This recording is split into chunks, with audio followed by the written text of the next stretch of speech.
এখন আমি সন্ধ্যারে ছোটো মোটো খিদার জন্য তৈরি করছি খাবার, খুব টেস্টি আর হেলদি। আর সবচেয়ে বড় কথা, এটার জন্য রান্নাঘরে তোমাদের বেশি সময় দিতে হবে না, মানে খুব চটজলদি খাবার। তো চলো রান্নাটা শুরু করি। এখন তেলের মধ্যে আমি পেঁয়াজ দিয়ে দেবো। তো পেঁয়াজগুলো কিন্তু বেশি ভাজতে হবে না।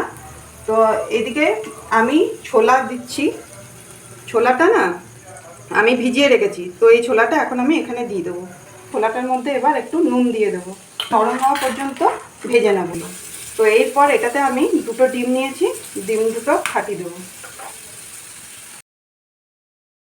এবার এটাকে না ভুজিয়ার মতো করতে হবে। তোমরা চাইলে লঙ্কা দিতে পারো, কিন্তু আমার ছেলে লঙ্কা খায় না, লঙ্কার বদলে আমি একটু গোলমরিচ ইউজ করি। এই যে আমার আন্ডা চানা একদম রেডি। তো বলেছিলাম না, এটা খুব হেলদিও আর এটাতে পেটও ভরবে। তো তোমরা খেয়ে দেখো।